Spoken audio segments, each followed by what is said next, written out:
نحمده ونصلي على رسوله الكريم اما بعد فقد قال الله تبارك وتعالى كما ورد في سورة بني اسرائيل اعوذ بالله من الشيطان الرجيم بسم الله الرحمن الرحيم وآت ذا القربى حقه والمسكين وابن السبيل ولا تبذر تبذيرا ان المبذرین كانوا اخوان الشیاطین وكان الشیطان لربه کفورا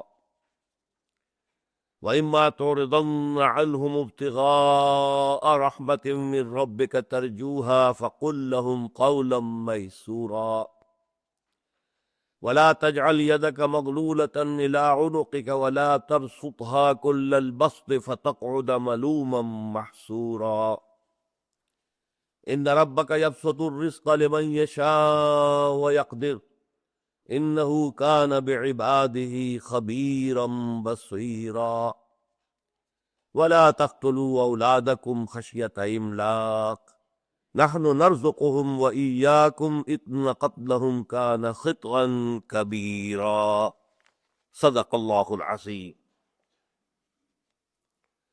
رب اشرح لي صدري ويسر لي امري واحلل عقدة من لساني يفقهوا قولي اللهم ربنا الهمنا رشدنا واعذنا من شرور انفسنا اللهم ارنا الحق حقا وارزقنا اتباعه وارنا الباطل باطلا وارزقنا اجتنابه آمین یا رب العالمین۔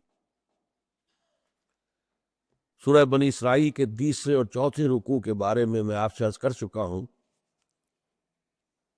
کہ حبر الامہ یعنی امت میں سب سے بڑے عالم، تفسیر قرآن کے سب سے بڑے عالم حضرت عبداللہ ابن عباس رضی اللہ تعالی عنہما کا یہ قول ہے کہ یہ در حقیقت جو تورات میں 10 کمنڈمنٹس اللہ تعالیٰ نے عطا کیے تھے بنی اسرائیل کو، احکام عشرہ، یہ در حقیقت انہی کا قرآنک ورشن ہے۔ قرآن مجید میں انہیں اس طور سے بیان کر دیا گیا۔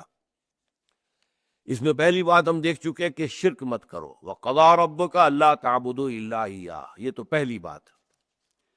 اور اس پورے سلسلہ کلام میں آخر میں پھر یہی آئے گا، گویا کہ جیسے انفرادی شخصیت کی تعبیر میں اول و آخر نماز کا قیام ہے، ایسے ہی ایک معاشرہ اسلامی جو ہے اس کی تعبیر میں اہمیت کسی کی ہے اول و آخر وہ ہے شرک سے بچنا، توحید۔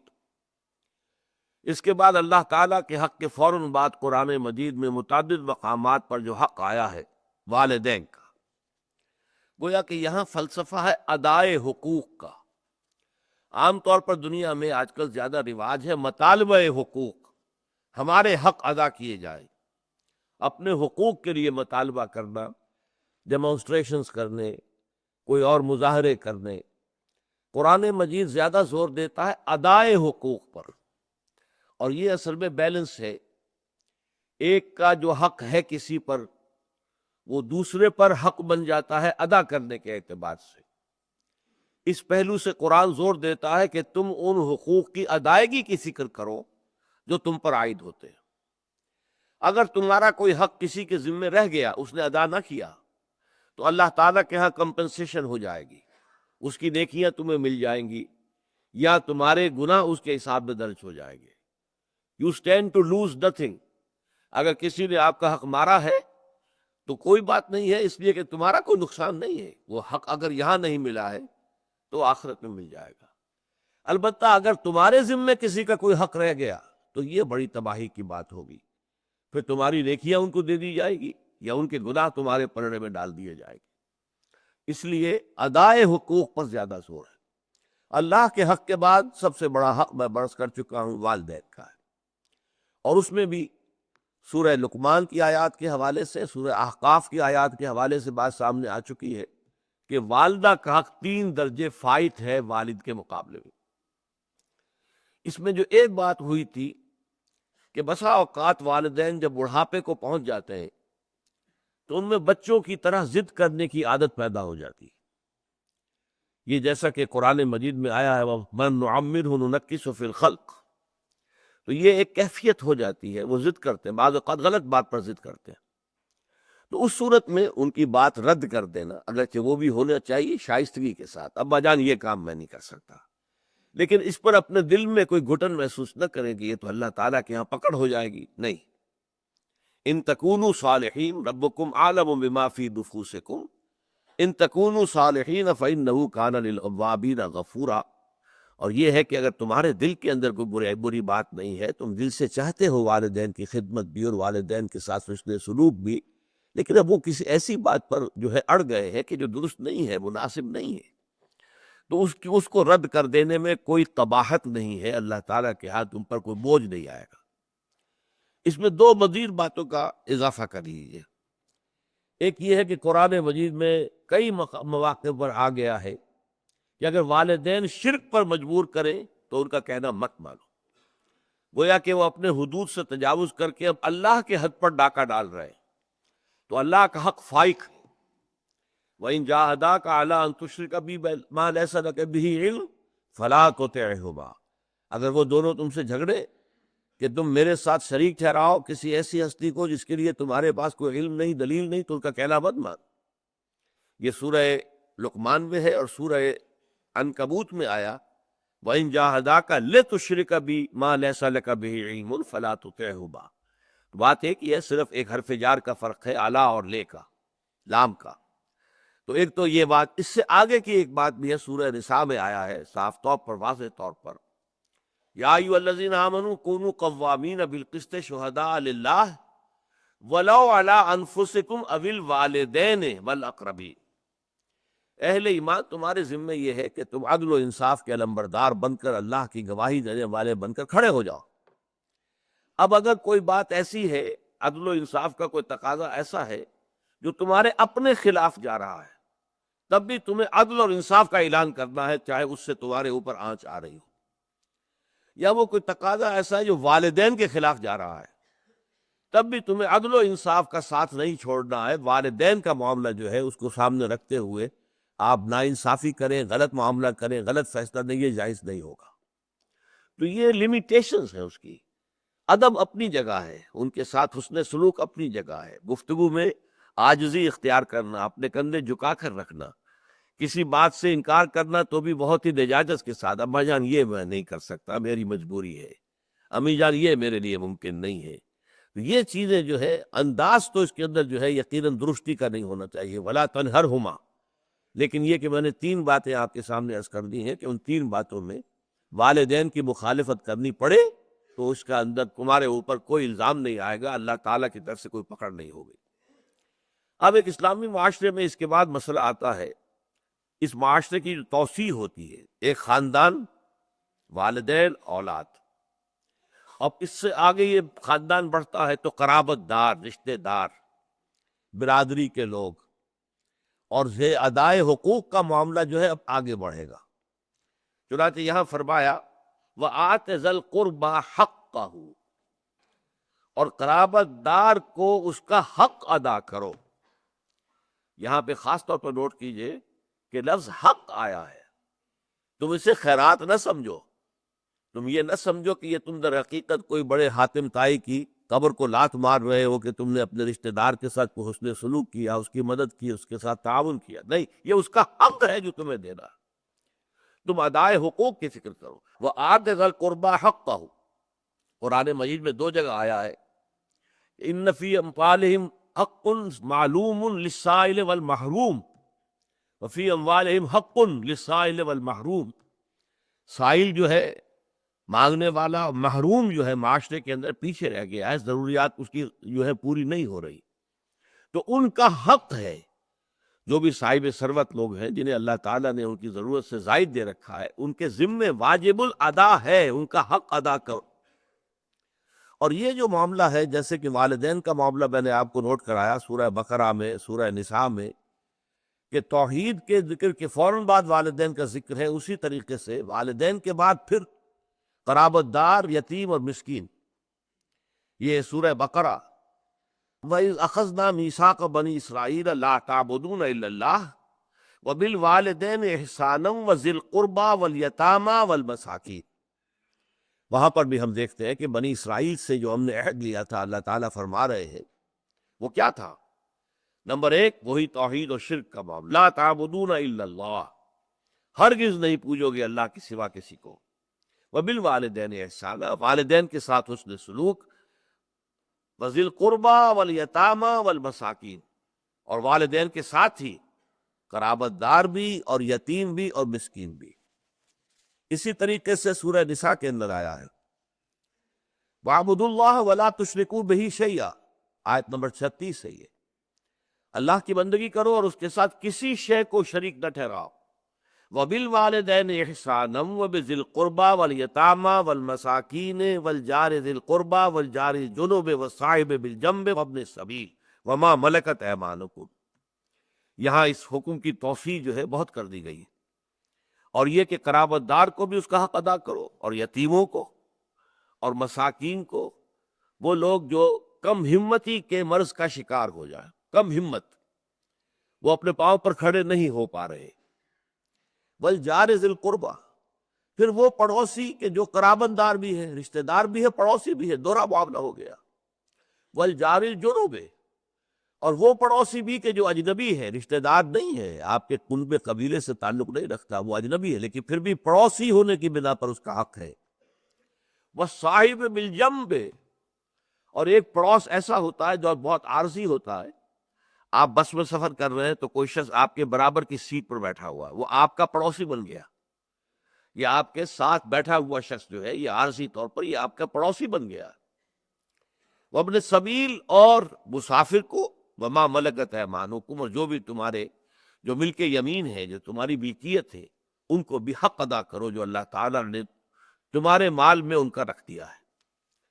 اسی طرح یہ سورہ انعام کے اندر بھی ہے قل تعالوا اتل ما حرم ربکم علیکم الا تشرکوا بہ شیئا وبالوالدین احسانا، اس میں بھی جو اللہ تعالیٰ نے والدین کے احسان کے ساتھ بھی اس کے بعد یتیموں، مساکین اور ان کے احسان کا ذکر کیا ہے، تو یہاں فرمایا وآت ذی القربى حقہ والمسکین وابن السبیل، اور مسافر۔ پرانے زمانے میں یہ ہوتا تھا کہ حالت مسافرت میں اب بھی ہو سکتا ہے کسی شخص کی جیب کٹ گئی، پونجی جو ہے اس کی ختم ہو گئی، اب ظاہر بات ہے کہ وہ ہاتھ پھیلانے پر مجبور ہو جائے گا۔ اسی طریقے سے کوئی ایسی صورتحال پیدا ہو گئی سفر کے اندر کہ کوئی شخص چاہے وہ اپنے گھر میں صاحب نصاب ہے اور زکوٰۃ دیتا ہے، لیکن اس وقت جو ہے وہ ایسی حالت میں پھنس جاتا ہے کہ اس کی مدد ضروری ہو جائے۔ وَلَا تُبَذِّرْ تَبْذِيرًا، اور دیکھو اپنے مال کو، اپنی دولت کو محض نام و نمود کے لیے، نمائش کے لیے مت اڑاؤ۔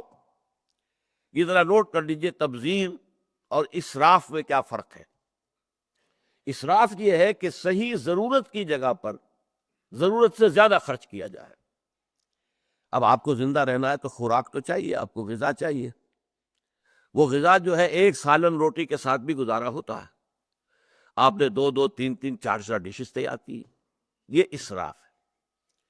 کپڑے آپ کی ضرورت ہیں، عام حدیث میں تو آیا 2 جوڑے بھی اگر ہیں تو کفایت کرتے، چلیے آپ نے کچھ اور چند سی لیے، لیکن یہ کہ وارڈ روز بھرے ہوئے اور پھر بھی ایک ہوکا لگا ہوا، نئے نئے کپڑے، ہر موقع پر نئے کپڑے، یہ انتہائی جو ہے بہت ہی ناپسندیدہ بات ہے۔ چھت ہے کسی معمولی گھر کے اندر بھی آپ کا وقت گزر سکتا ہے، لیکن بڑے بڑے محل بنانا، بڑی بڑی منزلیں بنانا، یہ اسراف ہوگا۔ تو اسراف بھی در حقیقت بری شے ہے۔ کلوا واشربوا ولا تسرفوا، کھاؤ پیو مگر اسراف مت کرو۔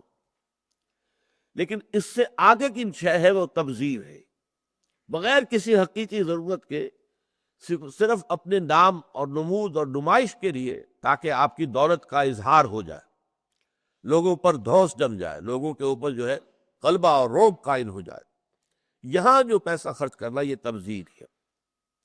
آج کل جیسے شادیوں میں ہوتا ہے، جس طرح خرچ کیا جا رہا ہوتا ہے، اب تو اس سے بھی آگے بڑھ گیا ہے معاملہ، وہ بسنت شریف ہو یا کوئی اور ہو، اس کے اندر جو کچھ ہو رہا ہے، تو یہ ساری چیزیں جو ہیں انتہائی اس کے زد میں آنے والی چیزیں۔ تبذر ولا تبذر تبذیرا، اب اس میں بہت حکمت کا بہت بڑا موتی آ رہا ہے۔ ان المبذرین کانوا اخوان الشیاطین، یہ جو محض نام و نمود اور نمائش کے لیے اپنی دولت اڑاتے ہیں مبذرین، یہ شیطانوں کے بھائی ہیں۔ وکان الشیطان لربہ کفورا، اور شیطان تو اپنے رب کا بہت ناشکرا تھا، نافرمان تھا، اس نے اللہ کے حکم سے جو ہے اس کے خلاف بغاوت کی. تو ان کے بھائی ہیں یہ میں کافی عرصے تک سوچتا رہا کہ یہ لفظ کیوں استعمال کیا گیا، شیطانوں کے بھائی کیوں؟ سورہ مائدہ کی آیت سے جا کر بات کھوئی نہیں. سورہ مائدہ میں فرمایا گیا ہے شیطان کا ہتھ کنڈا سب سے بڑا کیا ہے؟ انما یرید الشیطان ان یوقع بینکم العداوۃ والبغضاء. شیطان کا سب سے بڑا حربہ یہ ہے کہ وہ تمہارے مابین دشمنی اور بغض پیدا کرتا ہے. یہ شیطان کا سب سے بڑا حربہ ہے. انسانی اخوت ہے، برادری ہے، بہن بھائی ہیں، اب ان میں رخنے ڈالنا، شوہر اور بیوی کے درمیان جدائی کرانا. یہ آتا ہے ایک حدیث کے اندر بھی کہ ایک دفعہ شیطان جو ہے اس کے بہت سے کارندے اس کے ساتھ جمع تھے، ہر ایک اپنی کارگزاریاں بتا رہا تھا، میں یہ کر کے آیا ہوں، میں یہ کر کے آیا ہوں. تو ایک نے کہا میں شوہر اور بیوی کے درمیان ناچاقی پیدا کر کے آ گیا ہوں. تو شیطان نے اسے شاباش دی کہ تم نے سب سے اچھا کام کیا. اس کی وجہ یہ کہ اس سے پورا خاندانی نظام مختل ہو جائے، اور جہاں خاندانی نظام جو ہے وہ خراب ہو جائے تو پھر اس معاشرے کے تباہ اور برباد ہونے میں زیادہ دیر نہیں لگتی. تو یہ در حقیقت شیطان کا جو حربہ ہے ان یوقع بینکم العداوۃ والبغضاء، تمہارے مابین دشمنی اور بغض پیدا کرنا. تو یہ تبذیر اس کا سب سے بڑا ذریعہ ہے. اب دیکھیے کہ ایک بہت سرمایہ دار بڑا شخص ہے اور اس کی بیٹی کی شادی ہو رہی ہے، تو جو کچھ ہو رہا ہے اس کو دیکھنے والے ہو سکتا ہے اس کا کوئی باورچی ہو غریب، کوئی شوفر ہو، ڈرائیور ہو اس کی کار کا، کوئی چوکیدار ہو اس کی کوٹھی کا، کوئی مالی ہو اس کی کوٹھی کا. اور ان لوگوں میں سے کسی کے ہاں ہو سکتا ہے کہ بیٹی جو ہے بوڑھی ہو رہی ہو اور اس کے ہاتھ پیلے نہیں ہو سکتے. جو معاشرے میں کم سے کم جو تقاضے پیدا کر دیے گئے ہیں شادی کے لیے وہ بھی پورے کرنے کے لیے اس کے پاس پیسہ نہیں. اب یہ سارا جو وہ دیکھے گا ریل پیل دولت کی، اور جو یہاں پر دولت لٹائی جا رہی ہے، تو اس کا نتیجہ کیا ہوگا؟ اس کے دل میں شدید احساس محرومی پیدا ہوگا، ہیوز اور ہیو ناٹس کا ایک شعور اور احساس اور ادراک پیدا ہو جائے گا. یہ مترفین ہیں، ہم محرومین ہیں. اور معاشرے کے اندر جب یہ احساس پیدا ہو جائے تو پھر اس معاشرے کا عطیہ پانچا ہو جاتا ہے.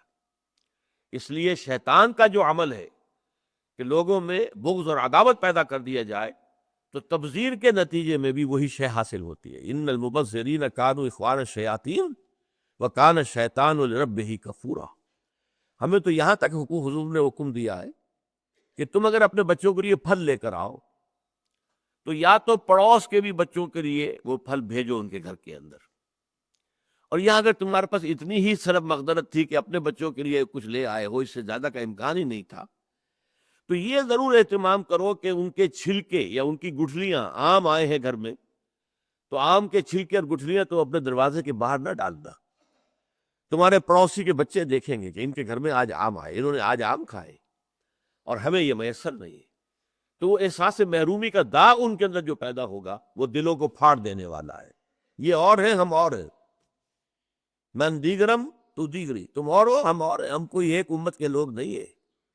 چاہے کتنے ہی واز آپ پلا دیں مسجد کے اندر کھڑے ہو کر انما المؤمنون اخوۃ، لیکن جب یہ شکل ان کے مشاہدے میں آتی ہے تو وہ کبھی ماننے کو تیار نہیں ہوتے کہ یہ گھر والا جو ہے یہ بھی میرا بھائی ہے. اب دیکھیے اس قانون کی کئی دفعات ہیں، تیسری دفعہ آ رہی ہے وَإِمَّا تُعْرِضَنَّ عَنْهُمْ ابْتِغَاءَ رَحْمَةٍ مِّن رَّبِّكَ تَرْجُوهَا فَقُل لَّهُمْ قَوْلًا مَّيْسُورًا. اور اگر تمہیں ان سے اعراض کرنا ہی پڑ جائے اس لیے کہ تم خود اپنی رحمت کے منتظر ہو کہ تم تک آ جائے، یعنی ابھی تم خود مفلس ہو، بمشکل تمہارا گزارا چل رہا ہے، امید تم کرتے ہو اللہ تعالیٰ تمہیں کشادہ حال کر دے اور تمہیں اللہ تعالیٰ جو ہے دولت عطا کر دے، لیکن ابھی اسی حالت منتظرہ میں ہو کہ کوئی آپ کا قرابت دار آ گیا ہے آپ سے مدد مانگنے کو، کوئی اور یتیم آ گیا ہے، کوئی مسکین آ گیا ہے، کوئی مسافر آ گیا ہے، کوئی پڑوسی آ گیا ہے. وَإِمَّا تُعْرِضَنَّ، اب آپ کو اعراض تو کرنا ہے، آپ کے حالات ایسے ہیں، مجبوری ہے، اعراض کرنا ہے اسے.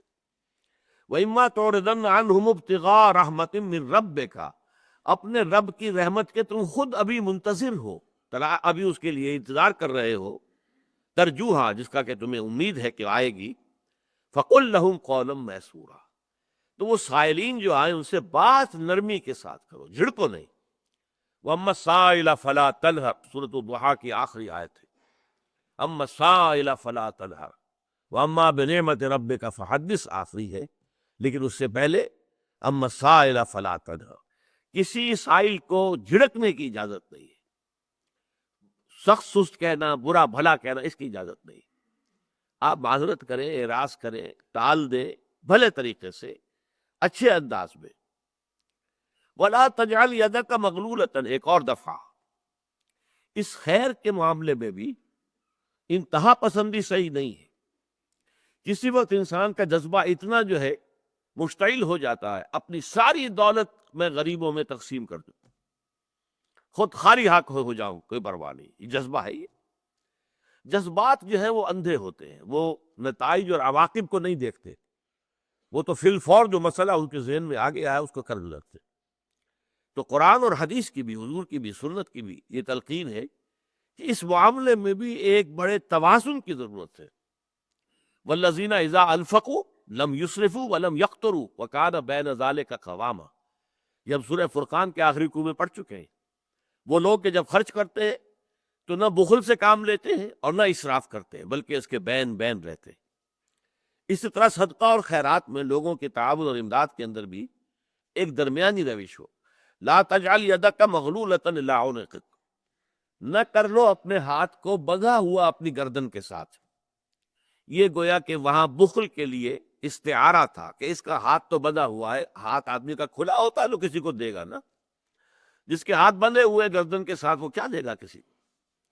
تو نہ تو ایسا ہو جائے کہ تم بالکل بے خیرے ہو جاؤ اور تم جو ہے تمہارے بارے میں ایسا محسوس ہوگا کہ اس کے تو ہاتھ بندھے ہوئے ہیں، یہ کچھ بھی نہیں دے سکتا۔ جیسے کہ کہا گیا ہے ید اللہ مغلولہ، یہودی کہتے تھے اللہ کا ہاتھ بھی تو رک گیا ہے، بند ہو گیا ہے، ہمارے لیے اب رحمت نہیں رہی، ہم سے اللہ نے سلب کر لی ہے یہ نعمت نبوت اور رسالت جو ہے۔ ید اللہ مغلولہ، جواب دیا گیا ہے بل یداہ مبسوطتان ینفق یشاء اذا یشاء، تو جیسے اللہ تعالیٰ کے دونوں ہاتھ کھلے ہوئے، تو یہاں پہ وہی دو لفظ ہیں، ولا تجعل یدک مغلولۃ الی عنقک، نہ تو اپنے ہاتھ کو اپنی گردن کے ساتھ بندھا ہوا کر لو کہ کچھ بھی نہ نکلے اس سے، ولا تبسطا کل البسط، اور نہ ہی اس کو کھول دو پورا کا پورا، سارا کا سارا جو ہے وہ اللہ کی راہ میں لٹا دینا، فتقعد ملوما محسورا، کہ اس کے بعد پھر تمہیں بیٹھ رہنا پڑے ملامت زدہ ہو کر، لوگ کہیں گے کیوں تم نہیں، تمہاری مت ماری گئی تھی، تم نے سب کچھ دے دیا، آج تم خود محتاج ہو، دوسروں کے آگے ہاتھ پھیلا رہے ہو، تو ملامت بھی کریں گے لوگ اور ہارے ہوئے بھی ہوگے کہ سب کچھ میں دے بیٹھا ہوں تو اب میں کیا کروں، کچھ نہیں کر سکتا۔ یہی وجہ ہے کہ سنت میں بھی آتا ہے، حدیث میں آتا ہے کہ ایک صحابی نے جو انصاری تھے حضور سے یہ عرض کیا کہ میں اپنی ساری دولت اللہ کی راہ میں دیتا ہوں۔ آپ نے فرمایا لا تفعل، ایسا مت کرو، ہرگز مت کرو، تم یہ چاہتے ہو کہ اپنے وارثوں کو فقیر بنا کر دنیا سے جاؤ، تمہارے وارثوں کا اس میں حق ہے، تم یہ سارا کچھ دے دو گے تو وارثوں کا حق جو ہے مارا جائے گا۔